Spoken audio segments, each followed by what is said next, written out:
output construction industry merangkumi banyak skop, termasuklah skop kemudahan sosial seperti sekolah dan hospital, perumahan dan juga bangunan komersial, kerja-kerja mekanikal dan elektrikal, jalan raya, lebuh raya dan jabatan dan sebagainya.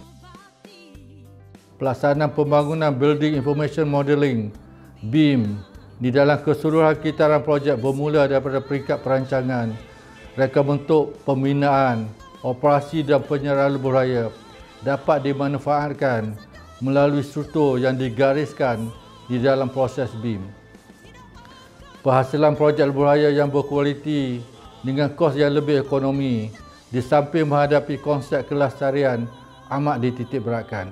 Dalam kerancakan teknologi digital pada masa kini, LLM juga tidak mahu ketinggalan dalam merealisasikan hasrat kerajaan untuk mendigitalkan infrastruktur negara.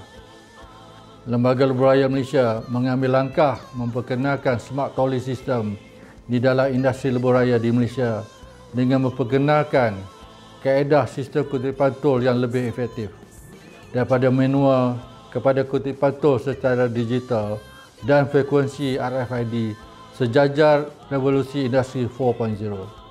RFID atau dikenali dengan nama penuh Radio Frequency Identification Device adalah satu sistem di mana pengguna akan memasang RFID tags di kenderaan bagi tujuan pengenalan dan pembayaran tol secara elektronik.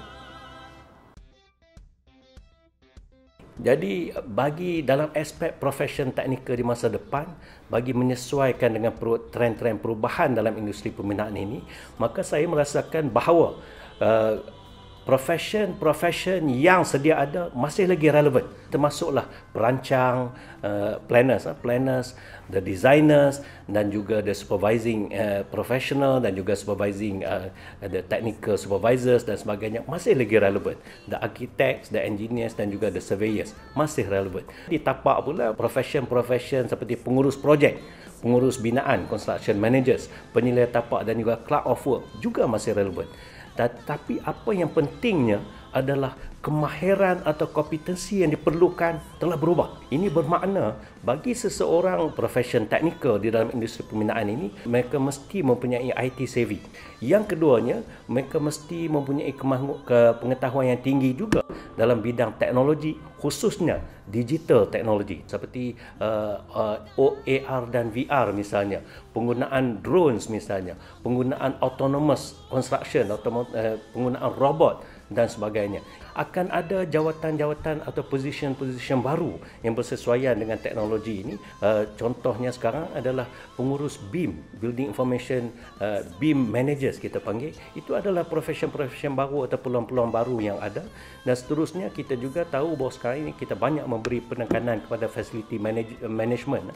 Jadi satu daripada profession yang akan muncul dan akan menjadi penting dalam sektor pembinaan adalah facility managers. Salah satu inisiatif yang diketengahkan oleh jabatan adalah Building Information Modeling ataupun BIM. Saya percaya dengan kaedah ini juga adalah ke arah mendigitalkan data projek. So dengan cara begini, banyak perkara yang kita jimatkan. Yang pertama, kerja-kerja rework.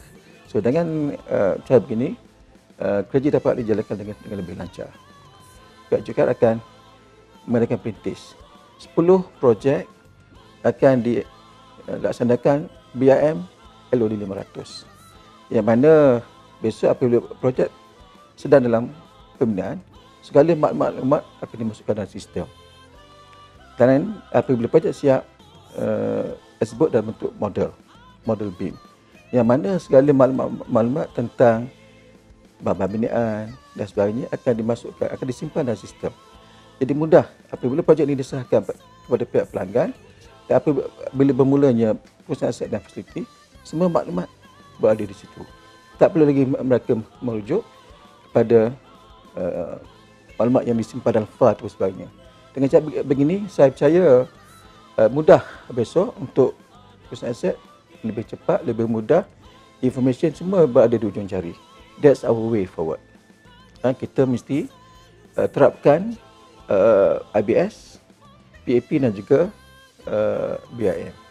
Inilah dimensi baru yang akan diperkasakan dalam pembinaan projek-projek kerajaan.